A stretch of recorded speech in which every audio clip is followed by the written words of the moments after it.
සුබ දවසක්. කොහොමද ඔයාලට? අපි අද කතා කරමුද අනුන්ගේ දේවල් හොයන අය ගැන ටිකක්. එහෙම මෙච්චර කල් කරා නම් අපි ඒකෙන් ඈත් වෙන එක ගැන ටිකක් හිතන්න. අපි ගම්වල ජීවත් වෙන මිනිස්සු හැටියට අපට අනුන්ගේ දේවල් කියවන, ඇතකුද හොයන පුද්ගලයන් හමු වෙලා ඇති නේද? කෙනෙක් අප සමග තවත් කෙනෙකුගේ ඇදකුද කියනවා කියලා හිතන්න. ඒ කෙනාම තමයි අපේ ඇදකුදත් අනෙත් කෙනා සමග කියන්නේ. මේ අනුන්ගේ දේවල් හොයන කෙනාට මේන් ගැලවීම කරන්න හරිම අමාරුයි. ඉතින් තමන් පුරුදු වෙමු. අපේ වටපිටාවේ, අපේ ආයතනවල වැඩ කරන අය ගැන දකින වැරදි කෝණය වෙනස් කරලා හොඳම විතරක් දකින්න. තමා උපමා කරලා අනුන් ගැනත් හිතලා කල්පනා කරමු. අපි කැමතිද අපේ වැරදි අඩුපාඩු තැන කිය යනවට?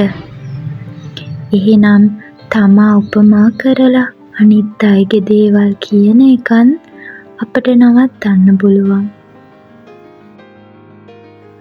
මම ධර්ම දේශනාව ශ්‍රවණය කරද්දී ස්වාමීන් වහන්සේ නමක් හරි ලස්සනට මේ කාරණාව පිළිබඳ පැහැදිලි කළා.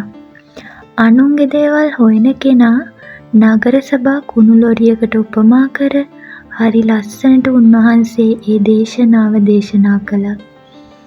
අපි කුණු ගසන දේවල් පිළිකුල් කරනව නේද? එසේම මේ අනුන්ගේ කුණු හොයන මිනිසයාවත් මිනිසුන් විසින් පිළිකුල් කරනවා. ඒ නිසාම අපි මේන් වැළකෙමු. මිනිසයාගේ ගුණ පමණක්ම දකිමු.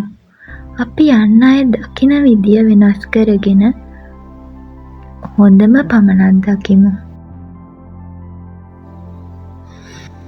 අප මිනිසයන් වශයෙන් අප තුළ හොඳ සහ නරක යන දෙකම පවතිනවනේ. ඒ නිසා හොඳ පමණක් දකිමු.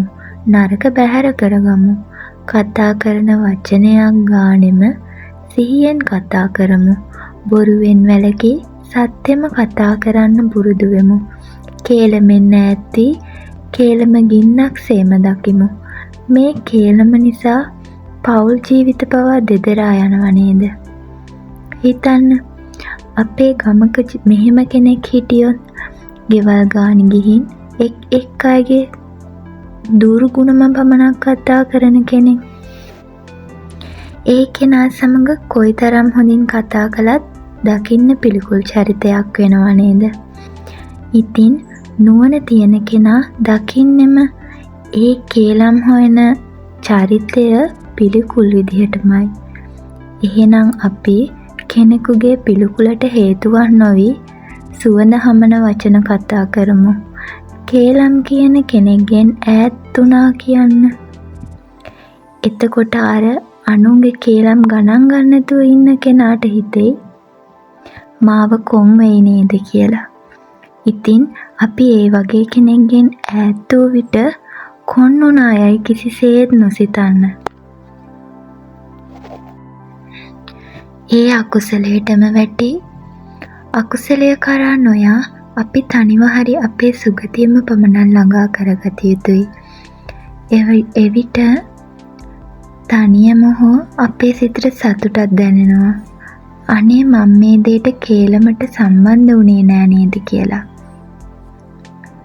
ඉතින් අද ඉඳන් අපි උත්සාහ කරමු. කේලම් කියන අයගෙන් ඈත් වෙලා කේලමට සම්බන්ධ නොවීම. කොච්චර හොඳට පිට පෙනුමට ඇඳ පැළඳගෙන හිටියත් කට ඇරියොතින් පිට වෙන්නේ අනිකාගේ ඇදකුද කතා නම් ඒ වැදගත් පෙනුමෙන් වැඩක් නෑ. ඒ නිසා අර්ථවත් දේම කතා කරමු. අද ඉඳන් පුරුදු වෙමු. ඔයාලා හැමෝටම බුදු සරණයි.